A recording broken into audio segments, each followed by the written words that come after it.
Hi friends, ഞാനിന്ന് ഇവിടെ ഈ ഒരു കുഞ്ഞു പേഴ്സ് നമുക്ക് എങ്ങനെ വളരെ എളുപ്പത്തിൽ തയ്ച്ചെടുക്കാന്നുള്ള വീഡിയോ ആയിട്ടാണ് വന്നിട്ടുള്ളത്. എങ്ങനെയാണ് തയ്ച്ചെടുക്കുന്നതെന്ന് വേഗം നോക്കിയിട്ട് വരാം.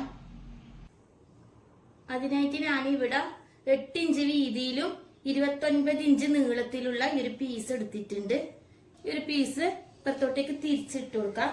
അതിനുശേഷം ഒരു 4.5 ഇഞ്ചില് ഇവിടുന്ന് മാർക്ക് ചെയ്തിട്ട്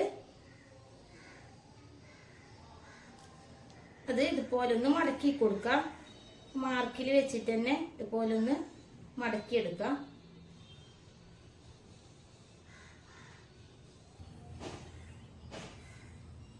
ഇതുപോലെ മടക്കി എടുത്തിട്ടുണ്ട്. ഇനി ഇതൊന്ന് ഇപ്പുറത്തോട്ടേക്ക് തിരിച്ചിട്ടിട്ട് നമ്മൾ ഈ മടക്കിയ ഒരു ഭാഗം ഉണ്ടല്ലോ, ഇവിടുന്ന് ഇങ്ങോട്ടേക്കും ഒന്ന് മടക്കി കൊടുക്കാം. ഒരു ഭാഗം ഇതുപോലെ കറക്റ്റാക്കി വെച്ചിട്ട് മടക്കിയെടുക്കാം. മടക്കിയതിന് ശേഷം ഈ ഒരു പീസ് ഇവിടെ കറക്റ്റ് ആക്കിയിട്ട് ഇതുപോലെ വെച്ച് കൊടുക്കാം. ഇനി ഈ ഒരു സൈഡിൽ നിന്ന് ഇതുപോലെ ഇവിടെ വരെ സ്റ്റിച്ച് ചെയ്യാം. അതുപോലെ തന്നെ ഇപ്പുറത്തെ സൈഡിൽ നിന്നും ഇതുപോലെ ഒന്ന് സ്റ്റിച്ച് ചെയ്യാം. 2 സൈഡിൽ നിന്ന് ഇതുപോലെ സ്റ്റിച്ച് ചെയ്ത് എടുത്തിട്ടുണ്ട്. ഇനി ചെയ്യേണ്ടത്, ഇനി നേരെ ഡബിളായിട്ട് ഇതൊന്ന് മടക്കിയിട്ട് ഇവിടെ നിന്നൊരു റൗണ്ട് ഷേപ്പിലൊന്ന് കട്ട് ചെയ്തെടുക്കാം.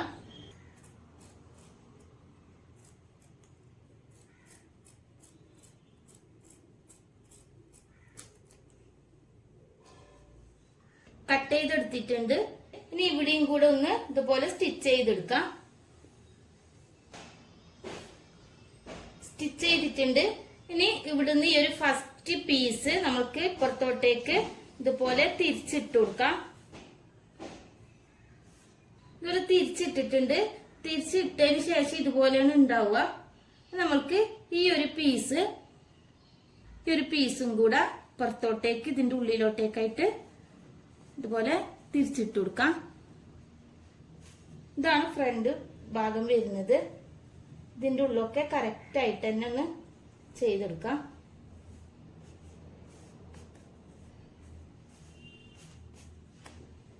ഇതുപോലെ കറക്റ്റ് തിരിച്ചെടുത്തിട്ടുണ്ട്. ഇനി ഈ ഒരു സൈഡ് ഫുള്ളായിട്ട് ഇതിന്റെ മുകളിലോട്ടൊന്ന് സ്റ്റിച്ച് ചെയ്തെടുക്കാം. പേഴ്സ് ഇവിടെ റെഡി ആയിട്ടുണ്ട്. വളരെ എളുപ്പമാണ് ഈ ഒരു പേഴ്സ് തയ്ച്ചെടുക്കാനായിട്ട്. ചെറിയൊരു ടൈമിന്റെ ആവശ്യം നമുക്ക് വരുന്നുള്ളൂ. അപ്പൊ ഇനി ഇതിലേക്ക് ഒരു ബട്ടൺസും കൂടെ വെച്ചു കൊടുക്കാനുണ്ട്. ഇതിന്റെ സെന്ററിലായിട്ട് ഒരു ബട്ടൺസും കൂടെ വെച്ചു കൊടുക്കാം.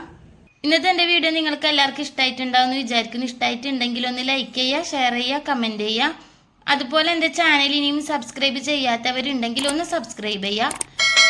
ഇനി അടുത്തൊരു വീഡിയോയിൽ കാണുന്നത് വരെ ബൈ.